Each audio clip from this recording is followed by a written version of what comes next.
बिस्मिल्लाहिर्रहमानिर्रहीम। हजरत आदम अलैहिस्सलाम सबसे पहले इंसान हैं जिनको अल्लाह ताला ने दुनिया में भेजा, और सबसे पहले नबी आप हैं। आप ही की औलाद सारी दुनिया में फैली। आपका जिक्र कुरान पाक में 19 बार आया है। जब अल्लाह ताला ने दुनिया को आबाद करने का इरादा किया तो उसने फरिश्तों में कहा, मैं दुनिया में अपना एक नाइब खलीफा बनाना चाहता हूँ। फरिश्तों ने कहा, ऐ अल्लाह, तो दुनिया में ऐसे शख्स को नाइब बनाना चाहता है जो खराबियां करके और खून करता फिरे। हम तेरी तारीफ करने के साथ तेरी तंबीह और पाकी बयान करते रहते हैं।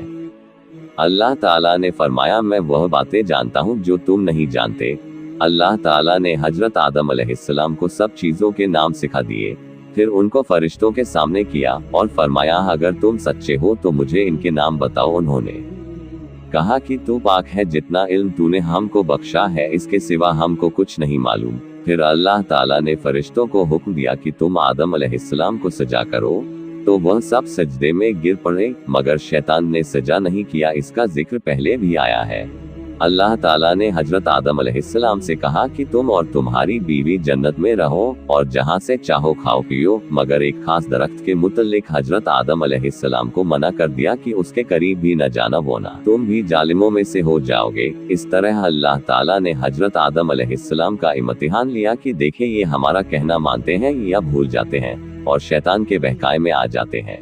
शैतान जो पहले ही हजरत आदम अलैहिस्सलाम से नाराज था कि उनकी वजह से वह अल्लाह ताला के दरबार से निकला और खुदा ताला की लानत उस पर हुई, और उसने कसम खाई थी कि मैं हजरत आदम और उसकी औलाद को क़यामत तक बहकाता रहूंगा कि अल्लाह ताला का कहना न माने और खूब बुराइयां फैलाए।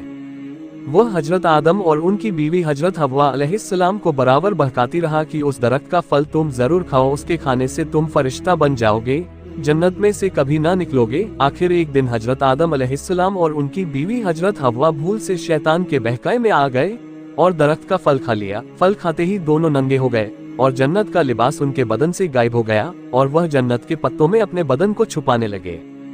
अल्लाह ताला ने हजरत आदम अलैहिस्सलाम से कहा कि हमने कह दिया था कि इस दरख्त के पास भी न जाना और शैतान के कहने में न आना, वह तुम्हारा दुश्मन है, तुम उसके कहने में आ गए।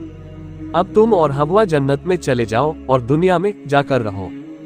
हजरत आदम अलैहिस्सलाम को जन्नत से निकलने और अरसा तक बहुत शैतान के बहकाए में आने का बहुत रंज हुआ। अल्लाह ताला से मुआफी मांगते रहे और रोते रहे कि अल्लाह ताला मुझे मुआफ कर दे। आखिर अल्लाह ताला को रहम आया और हजरत आदम अलैहिस्सलाम को ये दुआ सिखाई कि ए हमारे रब, हमने अपने ऊपर जुल्म किया और तू हम पर रहम नहीं करेगा तो हम बड़ा नुकसान उठाने वालों में से हो जाएंगे। तो हजरत आदम अलैहिस्सलाम ने ये दुआ बहुत गिड़गिड़ा कर मांगी और अल्लाह ताला तो बहुत रहम करने वाले हैं। जब कोई बंदा गुनाह कर लेता है और सच्चे दिल से तौबा कर लेता है कि ए अल्लाह, ये गुनाह मुझसे गलती से हो गया, आइंदा ऐसा ना करूंगा, तो वह मुआफ कर देते हैं। चुनाचे हजरत आदम अलैहिस्सलाम को भी अल्लाह ताला ने मुआफ कर दिया और फिर कहा कि तुम और तुम्हारी औलाद दुनिया में रहो और यह बात याद रखो कि जब मेरी तरफ से कोई नबी अलैहिस्सलाम मेरी हिदायत लेकर तुम्हारे पास आए तो तुम उसका कहना मानना, जो मेरे भेजे हुए नबियों का कहना मानेगा उसको फिर न कोई खौफ होगा और न गम होगा, और जो लोग मेरे नबियों की बात को नहीं मानेंगे और हमारी आयतों को झुठलाएंगे वह दोजख में जाएंगे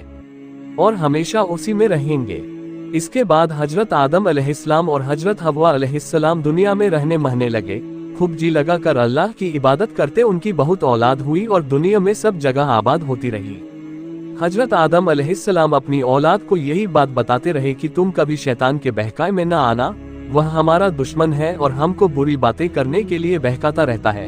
हमेशा अल्लाह की इबादत करना, सच बोलना, किसी पर जुल्म न करना, एक दूसरे के नेक कामों में मदद करते रहना।